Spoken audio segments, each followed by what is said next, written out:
At 81, Gladys Knight, known as the Empress of Soul, has finally spoken openly about Michael Jackson. For decades, her story has been told through legendary hits, historic awards, and a career that spans more than 6 decades. But now, she has revealed the truth about the man behind the myth, a sensitive child who carried the weight of the world on his shoulders. This isn't just a story about fame or controversy.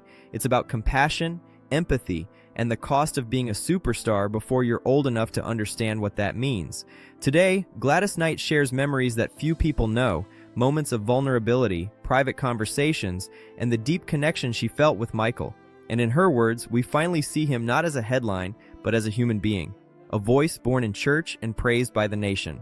Gladys Knight was born Gladys Maria Knight on May 28, 1944, in Atlanta, Georgia. She displayed extraordinary vocal talent from a young age. By 4, she was already singing solos in her church choir, captivating congregations with a voice far beyond her years. Her family recognized her gift and supported her deeply. At just 8 years old, she won Ted Mack's Original Amateur Hour, a defining moment that foreshadowed the legendary career ahead. In the 1950s, Gladys formed the Pips with her brother Merrill Bubba Knight and cousins Edward Patton and William Guest. Over the years, they developed a polished, dynamic sound that blended Gladys's powerful lead vocals with tight harmonies and synchronized choreography. Together, they became one of the most respected groups in soul and R&B history. The rise of the Pips from Motown to legend. In the 1960s and 1970s, Gladys Knight and the Pips rose to prominence with an unforgettable string of hits. Their time at Motown brought national attention, producing classics like I Heard It Through the Grapevine, If I Were Your Woman, and Neither One of Us Wants to Be the First to Say Goodbye. But their greatest success came after they moved to Buddha Records. In 1973, they recorded Midnight Train to Georgia, a heartfelt anthem of love and sacrifice that became their signature song. The single topped the Billboard Hot 100 and earned them a Grammy, cementing their place in music history. Gladys's delivery, raw, soulful, and deeply human, captured the struggles, hopes, and resilience of an entire generation. Throughout the 1970s and 1980s, the group continued to release hits like Best Thing That Ever Happened to Me, I've Got to Use My Imagination, and Love Overboard. A solo star, the Empire of Soul continues. When the Pips retired in 1989, Gladys Knight fearlessly embarked on a solo career. She proved her artistry could stand alone, exploring gospel, pop, and contemporary R&B while staying true to her soulful roots. Her 1994 gospel album, Many Different Roads, expressed her deep spirituality and connection to faith. Gladys also expanded into acting, appearing in films like Pipe Dreams and Tyler Perry's I Can Do Bad All by Myself. She became a respected matriarch in entertainment, admired not just for her voice, but for her grace and humility. Her influence is undeniable. Artists from Whitney Houston to Beyoncé owe part of their artistic lineage to the emotional honesty Gladys Knight embodied. Her achievements were recognized with major honors, including induction into the Rock and Roll Hall of Fame in 1996, the National Medal of Arts, and Kennedy Center honors. A life of love, loss, and faith. Gladys Knight's personal life has been as eventful as her career. Through 4 marriages, her journey reflects resilience, faith, and optimism. Her first marriage was to James Newman in 1960 when she was still a teenager. Together, they had 2 children, James III in Kenya. But as her career rose, the pressures of fame and her husband's addiction strained the relationship. After 13 years, they divorced in 1973. In 1974, she married music producer Barry Hankerson, and they had a son, Shanga. But by 1979, the marriage ended due to conflict and business disagreements. Gladys later married motivational speaker Les Brown in 1995. Their union lasted only 2 years, but she credits him for helping her regain confidence during a difficult time. Finally, in 2001, she married William McDowell, a man who brought stability and spiritual connection into her life. Together, they focused on faith and community service. A legend's truth.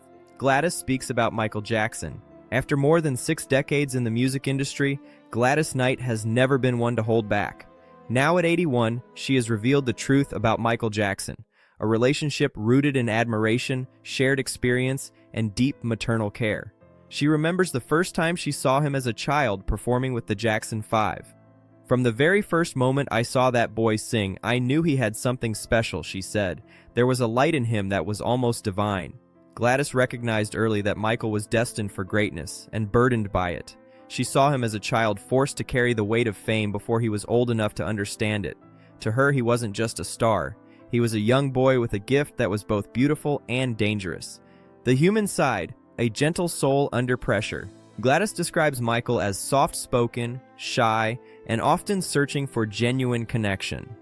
"He wasn't that loud superstar people imagine," she said. He would call her Miss Gladys and speak about music, love, and faith. She remembers him as gentle and sensitive. She also saw the toll fame took on him. "That kind of pressure isn't natural for anyone," she said. Michael often expressed exhaustion, not just physically but emotionally. She recalled him saying, "Miss Gladys, sometimes I wish I could just walk down the street and nobody would know my name." Gladys said those words broke her heart because all he wanted was to be ordinary. To her, he was never the monster painted by headlines. He was misunderstood, a fragile man who gave love to a world that rarely gave it back. The controversy, her defense of his humanity. When asked about the controversies that surrounded Michael in later years, Gladys spoke with compassion and firmness. "People forget that Michael was human," she said. "He made choices, yes, but he was also a man who carried the world's expectations from childhood." She insisted she never believed the negative portrayals of him. Instead, she saw a sensitive, troubled soul who struggled under impossible pressure. Gladys said the world judged him without understanding the pain he carried. She emphasized that his artistry came from deep emotion, not from a place of cruelty or deception. She spoke of his music as a gift, one that opened doors for many artists and changed the landscape of music forever. To her, Michael was not just a legend. He was a child who deserved kindness. A legacy of music and love, why he mattered. Gladys also spoke about Michael's impact on music and culture. "Nobody will ever do what Michael did," she said. "He changed the landscape of music forever."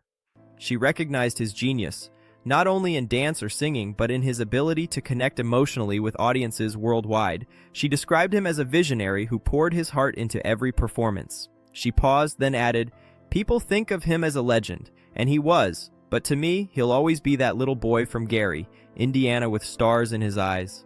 Even decades after his death, Gladys says she still feels his spirit. "Sometimes when I perform, I feel him," she said.